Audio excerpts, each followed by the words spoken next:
When I made my video last week about the Antichrist is coming, when I made it, I believed that that warning was enough to just cover on this subject at that time. I believe that those with eyes to see would be able to understand what is being communicated, and they will be able to plan accordingly. It wasn't until that video was released and I read through the comments that I recognized how divided we really are. On the topic of the Antichrist, it is another subject that is very much debated and filled with a lot of confusion. As a matter of fact, it goes right along with the whole subject on the end times. There is massive confusion on what is to come. And there are many reasons for it. We have false doctrines like the pre-tribulation rapture that people cannot let go of.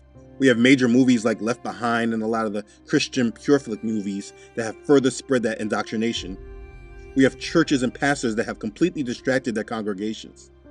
We have an abundance of evil leaders in this world that are right in our faces, so everyone wants to believe that this figure could be it or that figure could be it.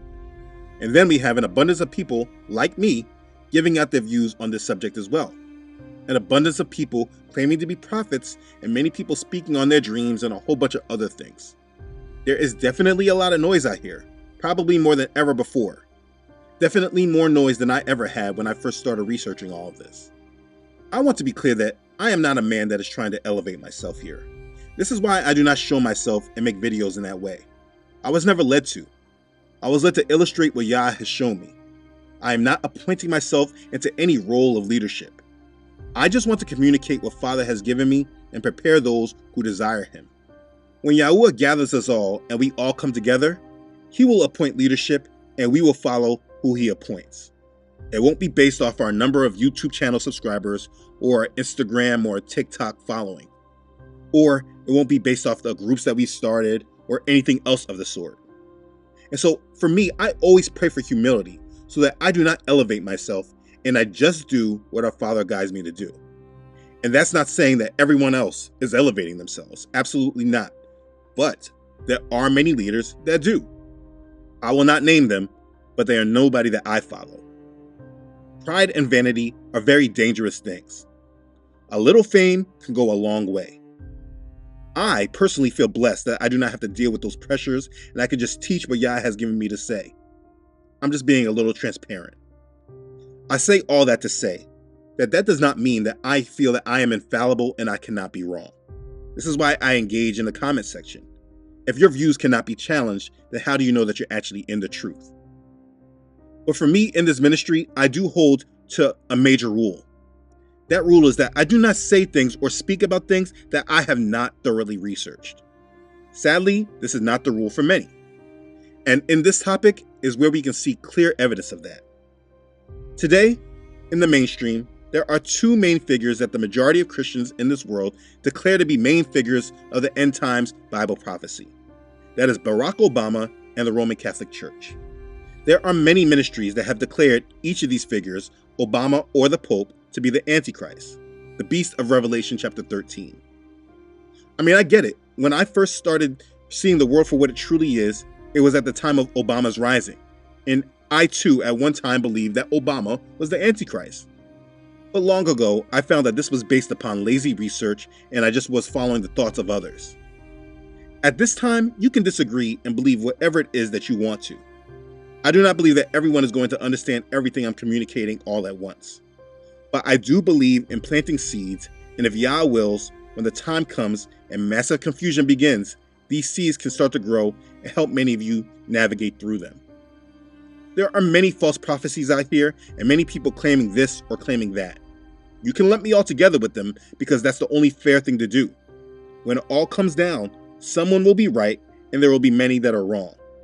Only thing that I can do is present to you what I have studied and what Yah has shown me. I share what I'm preparing my family for. So in regards to this topic about the Antichrist, when most people speak about the Antichrist, there are many things that people are leaving out, and that has to do with a great deal of information being left out of their analysis and their research. It is very easy to say Barack Obama is the Antichrist because he definitely is a part of the whole agenda. I don't even think that everyone who claims Obama is the Antichrist is speaking this wrong intentionally or they're just giving false prophecy. I also believe that they were shown things about Obama. I believe that. When it comes to Obama, I don't believe he's the Antichrist, but more accurately, I believe he is Satan in the flesh. I don't know how much I can elaborate on this kind of platform, so I'll just keep it there. So with that understanding, it makes sense that people that are claiming him to be the Antichrist are making that claim based on what they feel that they are being shown by Yah. But I just think that they are interpreting what Yah is showing them wrong. When understanding the Antichrist, you cannot say you understand who this figure is without clearly understanding their lies and some of the things that they have guarded throughout history. That's why I re-released that video this midweek, because it's important to understand everything that people believe. But there's also more to it. Things like the Holy Grail, the Merovingians, the Knights Templar, prior year Sion, and that's just a small list. If you haven't put any of those into your equation, you don't fully understand this topic. Anyone who says that they have a clear understanding of these things when speaking to me always needs to tell me where their research has taken them in regards to those topics I just listed. For the most part, I have not met many that speak on the Antichrist that have much of this understanding with them and have not come to the same conclusions that I have. Anyways, this is the topic that people need to be careful of dealing with. And so, I have not been led to teach on the Antichrist yet, because Yah has not placed it on me to teach about this on this platform as of yet. But here's the thing. Regardless of who the coming lawless one is, it is important that we understand the world that he will be coming into, so when this world comes together, we will be able to discern it and prepare for it. There is a world government coming, and it is important that we all understand it according to Bible prophecy. So instead of me focusing on the Antichrist, I think that we need to understand more of the prophecy. So in this discussion, we need to understand what Yahuah has prophesied to come in the last days when we speak about the fourth beast, also known as the coming world government. Let's begin. Okay, so in discussing this topic, I think it's important that we start from a perspective that everyone can understand. In discussing the Antichrist, besides the many that were saying it was Obama or the Pope, there were many that wanted to say that there was not going to be any figure like the Antichrist, or the Antichrist is just a spirit. There was a lot of discussion about what we would even call him. I believe that certain things need to be set straight, and there needs to be proper understanding in order for everyone to see things clearly. And so we need to discuss some other elements to Bible prophecy in order for this figure to be made more clear to you. We can discuss the coming one world religion and the mark of the beast, but that rushes the conversation because those things happen after the beast rises. When I say the beast, I'm speaking of the Antichrist. In order to discuss the Antichrist, I want to discuss the agenda that comes first. When I discussed last week about the Antichrist coming, I spoke of this because I wanted everyone to be prepared for the conditions to be set that would set the stage for the emergence of the beast. The first part of this conspiracy is the coming world government, which is known as the fourth beast. This is what we are all building up right now to. All the conflict in this world is all about this. So I think it is important that we back up a bit and discuss this. Okay, so you see, though none of these plans are done in private, they are all in plain sight to see. We have been so programmed to focus only on the news that our mainstream media gives us that we only focus on the points that they want us to know. And while the world moves in one direction in unity with major goals in place, it is the unknowing general public that are blind and only see what is directly in front of them. We have been conditioned to be reactive instead of proactive. And while they are conditioning us slowly to accept this coming world government, they are not directly telling us that it's coming. And what will happen is that when it does come, the world will actually be begging for it without proper understanding of what it truly is. Now, make no mistake, it is coming. There is nothing we can do to avoid it or stop it. This video is not made for you to revolt against it or spark some kind of revolution because, listen, you cannot stop Bible prophecy. You can only determine what side of it you will be on. And so while the majority of us have been unknowingly programmed to accept this when the time is ready, I believe that there should be more of an understanding of what is actually in front of us and what is to come. Now, I'm sure you have heard the phrase, history repeats itself, right? Well, in dealing with the prophecy of the Antichrist and the one world government, it is important that you understand this is exactly what we're seeing today. Our modern day world is repeating the first goal of the first known world civilization. The world is building a civilization to collectively rebel against and challenge the true creator of this world, the Most High, Yahuah. If you want to understand what is going on in this world, you must understand it from what happens in the beginning. For instance, someone in the comments last week said, very condescendingly by the way, Where in the Bible does it say that Satan will have a child? What she didn't recognize because she's not reading her Bible is that the answer to that is very simple. It's found in the 3rd chapter of the Bible. When Yahuah is talking to the serpent, Satan, he gives the first prophecy of the scriptures. And I will put enmity between you and the woman, and between your seed and her seed. He shall bruise your head, and you shall bruise his heel. Genesis chapter 3, verse 15. It's a simple answer if you just go back and study from the beginning. The problem most people have today is they go to the book of Revelation because it's the last book of prophecy, and they base all their understandings off of what is said there. But they do not have enough understanding of what happened in the Bible before all of that. You need to have some knowledge of the past. You need to have knowledge of the scriptures if you're going to understand the book of Revelation. We must go back in history. So in reference to this coming world government, we must go back in history. In order to gain more understanding, we will go back to the first Babylon because this is where it all starts. If you don't understand this, then there are points about Bible prophecy that you cannot understand in regards to the goals of the wicked. Let me explain more from understanding history. The first Babylon was the first empire of the world. It was based in the land of Mesopotamia and ruled by the Sumerians. This was the people that came together to challenge Yahuah. They built a large tower known as the Tower of Babel. They built it to challenge Elohim and prove their greatness. This was an empire that was in pure rebellion against Yah. They came together speaking one language from which they were able to conspire against our Creator. They were under the rule of the king, who was Nimrod, the leader of this world government. At this time, after the flood, they were the inhabitants of the world, and they came together in order to challenge the dominion of Yahuah. They were in rebellion. Now, Genesis chapter 11 speaks about this. But if you read the book of Jasher, you can gather even more detail. I personally read the Apocrypha. If you do not, then listen, that's your choice. Let me say, for me, I am not under the dominion of the Church of England. Just because they have chosen to keep these books out does not mean that they are my authority. If you have not actually read these books, please make sure you do not speak against them. That is the behavior of the ignorant. Anyways, if you read the book of Jasher, it goes into great detail about this subject. Chapter 9 of Jasher, starting at verse 20 says, "And King Nimrod reigned securely, and all the earth was under his control.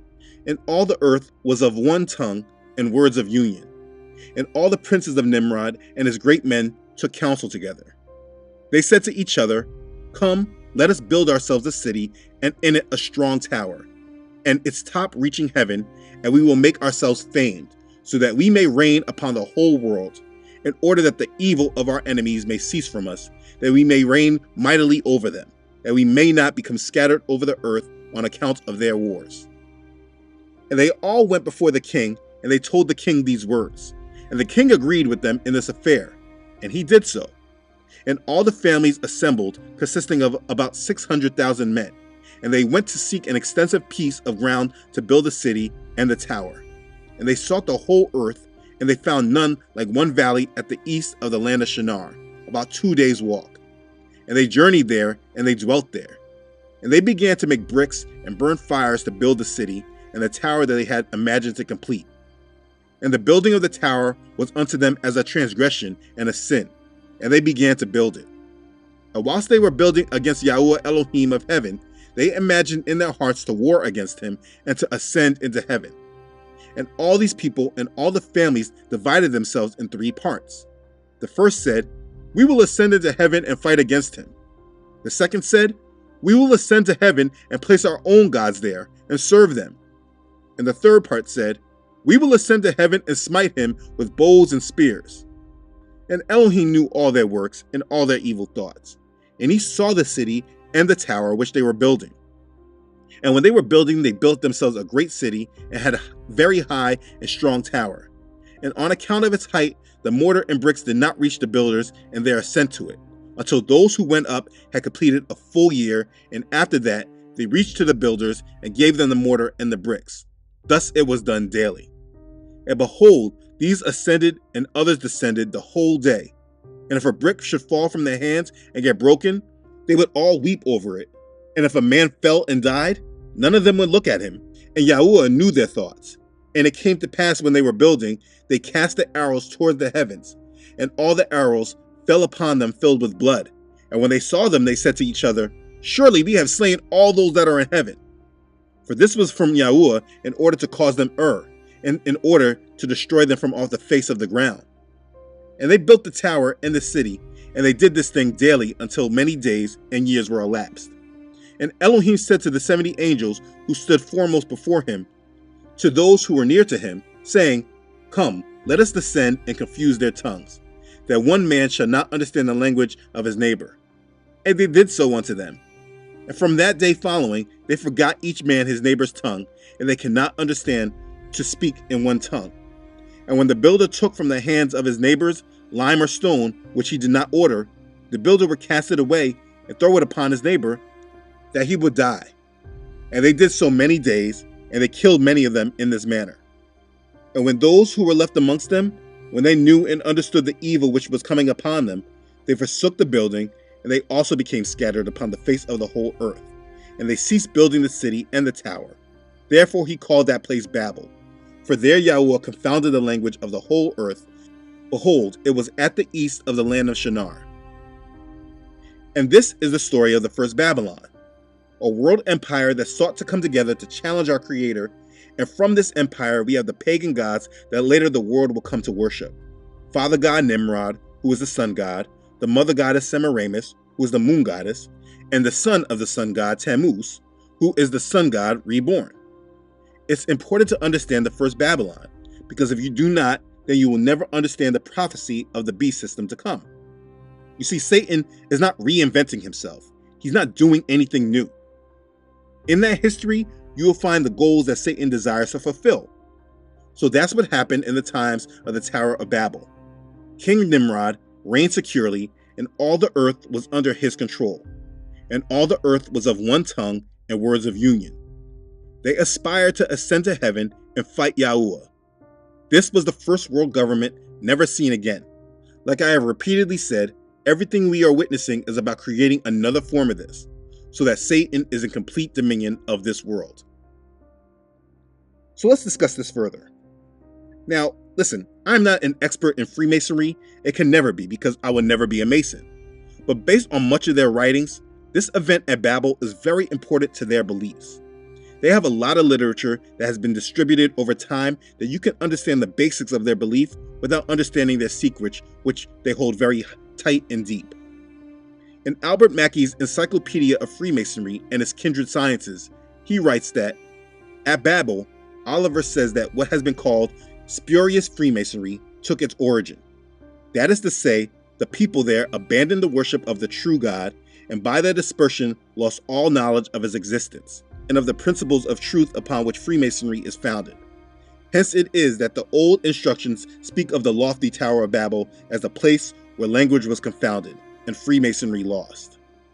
Now listen, I should always note that when they are talking about the worship of the true God, it is not Yahuah, but Lucifer, their light bearer. But that should be very clear. Now let's keep going. When researching what they have to say about Nimrod, their encyclopedia says, the legend of the craft in the old constitutions refers to Nimrod as one of the founders of Freemasonry.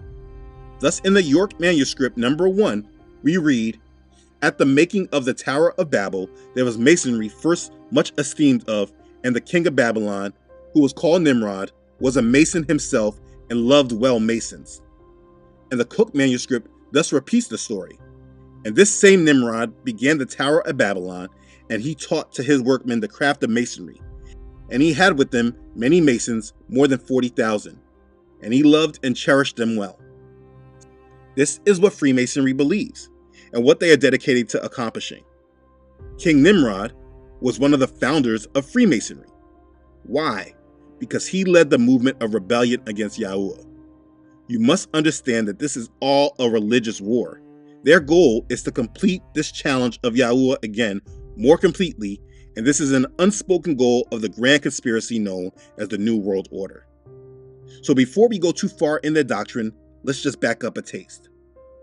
Let's understand what the Bible has to say about a world government. To study this biblically, we will draw our understanding from two main chapters that discuss this. That's Revelation chapter 13 and Daniel chapter 7. We'll read from Revelation chapter 13 first. Then I stood on the sand of the sea, and I saw a beast rising up out of the sea, having 7 heads and 10 horns, and on his horns 10 crowns, and on his heads a blasphemous name. Now the beast which I saw was like a leopard. His feet were like the feet of a bear, and his mouth like the mouth of a lion. The dragon gave him his power, his throne, and great authority. And I saw one of his heads as if it had been mortally wounded, and his deadly wound was healed. And all the world marveled and followed the beast. So they worshipped the dragon who gave authority to the beast. And they worshipped the beast, saying, "Who is like the beast? Who was able to make war with him?" And he was given a mouth speaking great things and blasphemies. And he was given authority to continue for 42 months. Then he opened his mouth in blasphemy against Elohim, to blaspheme his name, his tabernacle, and those who dwell in heaven. It was granted to him to make war with the saints and to overcome them. And authority was given him over every tribe, tongue, and nation. All who dwell on the earth will worship him, whose names have not been written in the book of life of the Lamb slain from the foundation of the world. If anyone has ears to hear, let him hear. He who leads into captivity shall go into captivity. He who kills with the sword must be killed with the sword. Here is the patience and faith of the saints. Then I saw another beast coming up out of the earth, and he had 2 horns like a lamb and spoke like a dragon. And he exercises all the authority of the first beast in his presence, and causes the earth and those who dwell in it to worship the first beast, whose deadly wound was healed. He performs great signs, so that he makes even fire come down from heaven on the earth in the sight of men. And he deceives those who dwell on the earth by those signs which he was granted to do in the sight of the beast, telling those who dwell on the earth to make an image to the beast, who was wounded by the sword and lived. He was granted power to give breath to the image of the beast, that the image of the beast should both speak and cause as many who would not worship the image of the beast to be killed. He causes all, both small and great, rich and poor, free and slave, to receive a mark on their right hand or on their foreheads, and that no man may buy or sell except one who has the mark or name of the beast, or the number of his name. Here is wisdom. Let him who has understanding calculate the number of the beast, for it is the number of a man. His number is 666.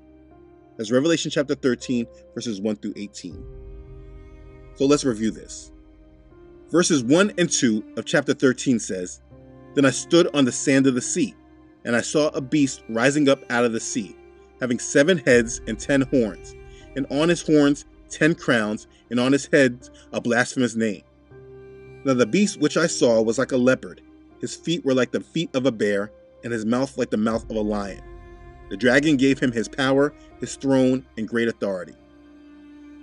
You see, John sees this beast coming up out of the sea, and we can make more sense of that when we read what Daniel had to say. In Daniel chapter 7, Daniel tells of a dream that he had in which he saw the rise and fall of 4 Gentile world empires. Each of the world empires were characterized as a beast coming from the sea of nations. Daniel chapter 7 verse 3 says, "And 4 great beasts came up from the sea, each different from the other." You see, the sea that the beast is rising out of is the Gentile nations of the world. This is to say that the beast system and the Antichrist will not come from Yasharel. It will come from the Gentiles. The Antichrist does not come from the original Hebrew Israelite bloodline. He is a counterfeit that comes from the Gentiles, though he will claim that he is from the bloodline of King David. Be clear, and I need this to be understood. This is not a racial topic, though people want to claim it's about skin color. For those with discernment, it is not. Those that can only see race are blinded and will not understand truly what's going on. We are not defined by our skin color, but the nation that we descend from. If you only see me as a black man with black skin color, which is not black, I'm brown, but if you only see me through color, you will not understand what it is I'm trying to say here. But if you can't get that, that's on you. Let's talk a little bit more in depth about the beast. So we have Revelation chapter 13 and we have Daniel chapter 7. But let's add some more details found in Revelation chapter 17. We will read verses 7 through 14. "But the angel said to me, 'Why did you marvel? I will tell you the mystery of the woman and of the beast that carries her, which has the 7 heads and the 10 horns. The beast that you saw was and is not, and will ascend out of the bottomless pit and go to perdition. And those who dwell on the earth will marvel, whose names are not written in the book of life from the foundation of the world, when they see the beast that was and is not and yet is. Here's the mind which has wisdom. The 7 heads are 7 mountains on which the woman sits. There are also 7 kings. 5 have fallen, 1 is, and the other has not yet come. And when he comes, he must continue a short time. The beast that was and is not is himself also the 8th, and is of the 7, and is going to perdition. The 10 horns which you saw are 10 kings who have received no kingdom as yet, but they receive authority for 1 hour as kings with the beast. These are of one mind, and they will give their power and authority to the beast. These will make war with the Lamb, and the land will overcome them. For he is Yahuah Adonai and King of kings. And those who are with him are called chosen and faithful. From reading Revelation chapter 13, while also applying what we learned in Daniel chapter 7, and the explanation for the beast that is given in Revelation chapter 17, we see that the beast is made up of a lot of kingdoms that have come up through world history. It's not just one, it has many different parts to it. The 7 mountains are 7 kingdoms. So let's examine this beast. We already know he comes from the Gentile nations. We handled that earlier. But then he also has 7 heads and 10 horns, and on his horns 10 crowns. Do you remember in Revelation chapter 12, the dragon we find in verse 3, that verse 9 refers to as Satan? He also has 7 heads and 10 horns. But the crowns are on the dragon's head, while the crowns are on the beast's horn.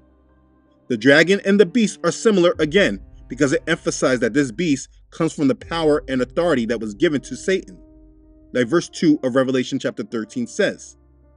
Now, according to Revelation chapter 17, the 7 heads of the beast are identified as both mountains and as rulers, kings.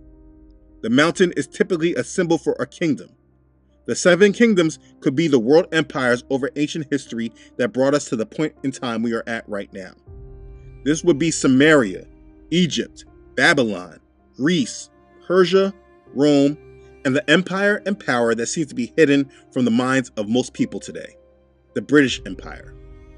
The empire that controls most of the American Christian church today.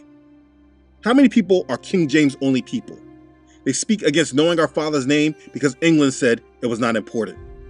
There's too much to explain here, and Yah willing, he will give me the words to cover it. But this is definitely one area that most people that speak of prophecy are leaving out. And they leave it out because they're still under that power and control unknowingly. I don't want to single anyone out, but if these prophets are still holding on to the ineffable name doctrine that they have been given from the English translators, using the Lord in reference to our Father, they are still held under the power of England and they don't recognize it. And so, of course, there will be parts of Bible prophecy hidden to them, which is why they can only see Barack Obama as the Antichrist. It's because there is power in this world that is hidden from them. But this is a completely different subject. I don't want to go too far. Let's go back to the beast. Like I said, the 7 kingdoms could be the world empires over ancient history that brought us to the point in time we are at right now. That would be Samaria, Egypt, Babylon, Greece, Persia, Rome, and Britain. But here's the thing. I don't know for sure. Nobody can say they know for sure. This is what I believe they could be mentioning, but I do not elevate myself to say this with assurance and say I cannot be wrong. I've studied this extensively and reviewed others' research as well, and this could be correct, or it could be something very different.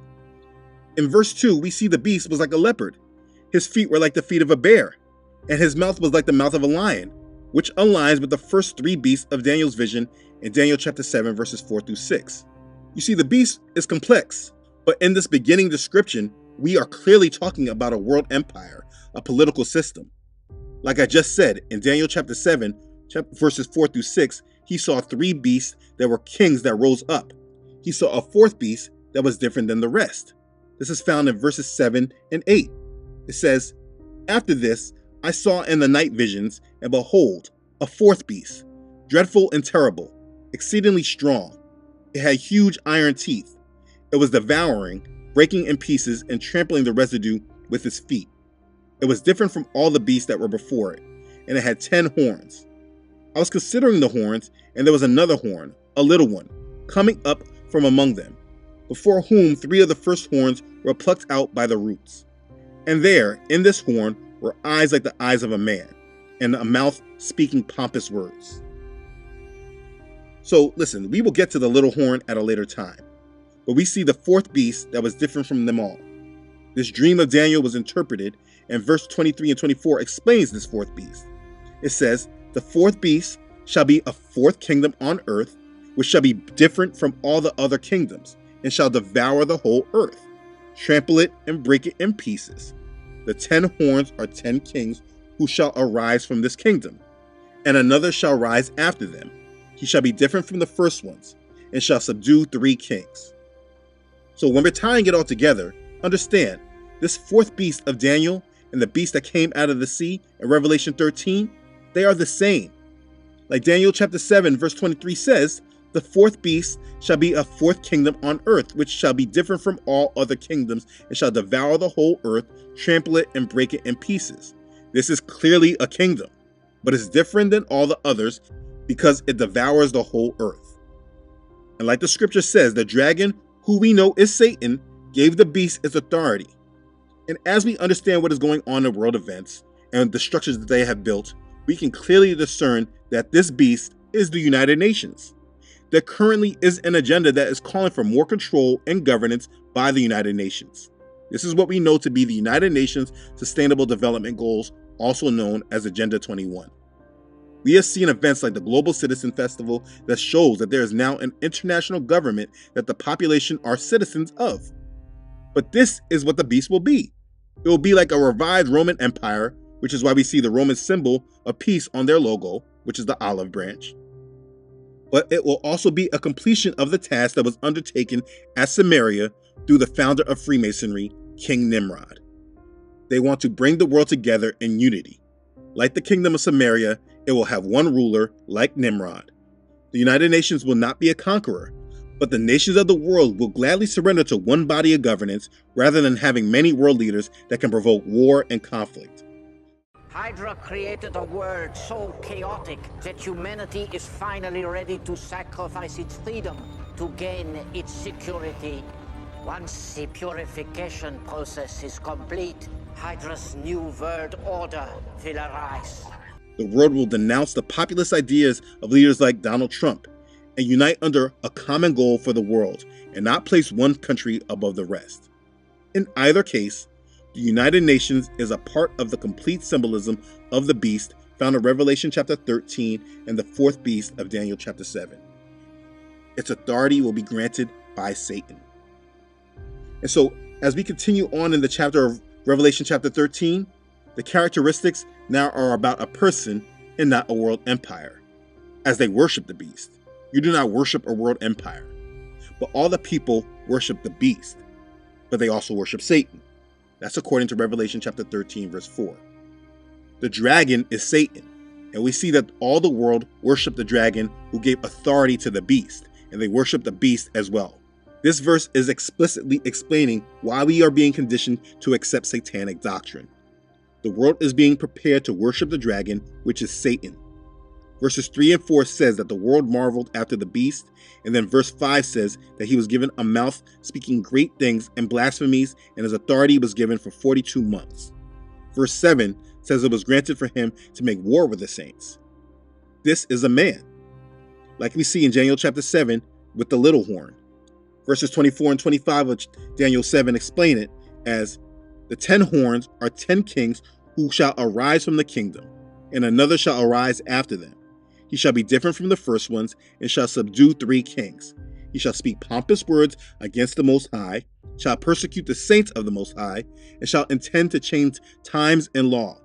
Then the saints shall be given into his hand for a time and times and half a time."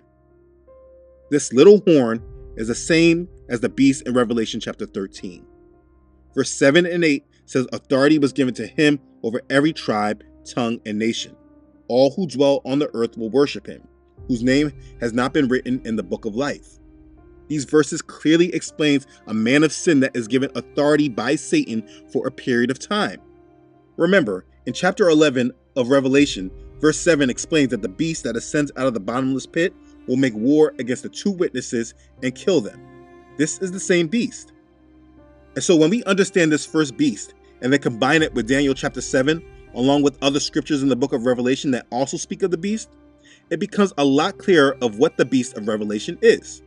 We see the world empire and the little horn who is the ruler of it. The United Nations and Antichrist are the first beast of Revelation chapter 13. And that brings all of this together. There is far too much debate and controversy over all this because there has been decades, centuries even, of lies and falsehoods that have been spread through mainstream Christianity. There are many views that do not stem from the Roman Catholic Church, but actually the Church of England. When I started my series about the pre-tribulation rapture doctrine, I started it there with Derby in England because people do not understand where the source of their doctrine actually comes from. There is a hidden hand of power that is hidden within Christianity. Those of Yasharel must not submit to that power and authority any longer. We are breaking free from all of that. All these churches focus and reject the Roman Catholic Church while they submit to the Church of England. It makes no sense. It's absolutely ridiculous. And it's like this because they don't know history. You want to speak against the Roman Catholic Church and all their obvious falsehoods that they have presented, but you still accept the English name of our Messiah because you submit to the Church of England. You practice their ineffable name doctrine because you submit to the Church of England. Our Messiah was not English. So be clear, everyone that refuses to identify with the culture and heritage of Yasharel, it is because you are held under a false authority that leads to the beast. The Hebrews had a set-apart culture, and it is very important. Yah gave them that culture. Everything about the Hebrews is because of Yah. When you reject their culture, you reject him. But again, I'm going off subject. I'm just trying to show that there's another hand in doctrine that people are ignoring. But let me wrap this up. In discussing and understanding the coming world government, it is important that you understand these things. 1. You must go back to the first Babylon. 2. Understand what King Nimrod did at the Tower of Babel. 3. You must understand that Freemasonry desires to complete the task done at Babel. 4. Nimrod was one of the founders of Freemasonry, so if you don't understand what he did, you won't understand what they desire to happen again. 5. You must read Daniel chapter 7, Revelation chapter 13, and Revelation chapter 17 to understand the beast. 6. Understand the characteristics of the beast. 7. According to Daniel chapter 7, verse 3, the seed that the beast is rising out of is the Gentile nations of the world. This is to say that the beast system and the Antichrist will not come from true Yasharel. It will come from the Gentiles. The Antichrist is not from the original Hebrew Israelite bloodline. He is a counterfeit that comes from the Gentiles, though he will claim that he is from the bloodline of King David. 8. From reading Revelation chapter 13, while also applying what we learn in Daniel chapter 7 and the explanation for the beast that is given in Revelation chapter 17, we see that the beast is made up of a lot of kingdoms that have come through world history. It's not just one. It has many different parts to it. 9. According to Revelation chapter 17, the 7 heads of the beast are identified as both mountains and as rulers, kings. The mountain is typically a symbol for a kingdom. The 7 kingdoms could be the world empires over ancient history that has brought us to the point in time we are at right now. That could be Samaria, Egypt, Babylon, Greece, Persia, Rome, and the British Empire. 10.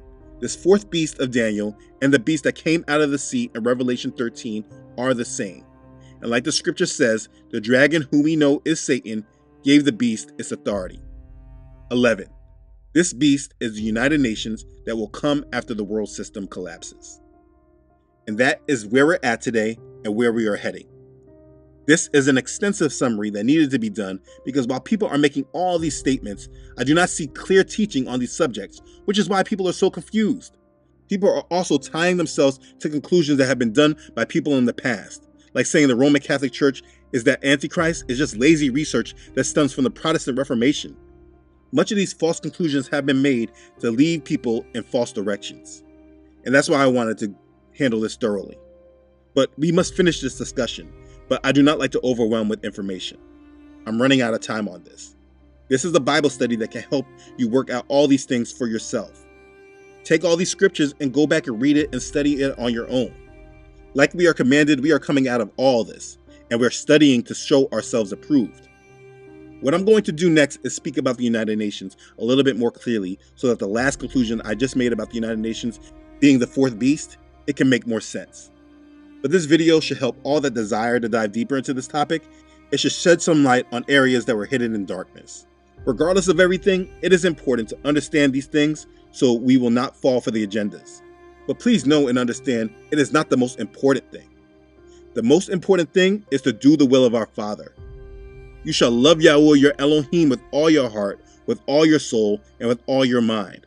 This is the first and great commandment, and the second is like it. You shall love your neighbor as yourself. On these two commandments hang all the law and the prophets. That's Matthew chapter 22, verses 37 through 40.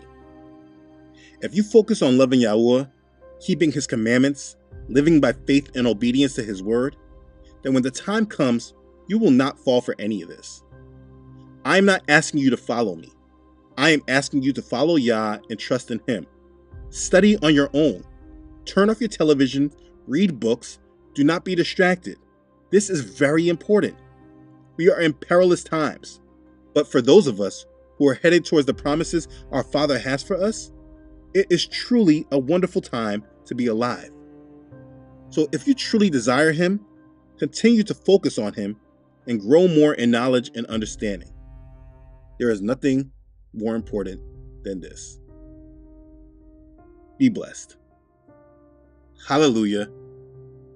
Praise Yah. Okay, thanks again for watching. If this has blessed you, please make sure to like it and share this video with others. If you have not done so already, please make sure you subscribe to this channel. Yah willing, I upload every Friday. Please also don't forget to follow this ministry on Facebook and Instagram, as well as on this website, truthunedited.com. And for any reason you do not see this channel any longer, you can always find this ministry on the website. Make sure you subscribe to the email list to always stay connected. Listen, please continue to pray for this ministry. Your prayers and your support are sincerely appreciated. As always, thank you to those who have donated to this ministry. Your contribution is a huge blessing to this ministry and helps continue on with this assignment. Your support is a blessing. I'm always humbled by your support, and I'm very thankful for you. Be blessed. Okay, thanks again everyone for watching. I love you all.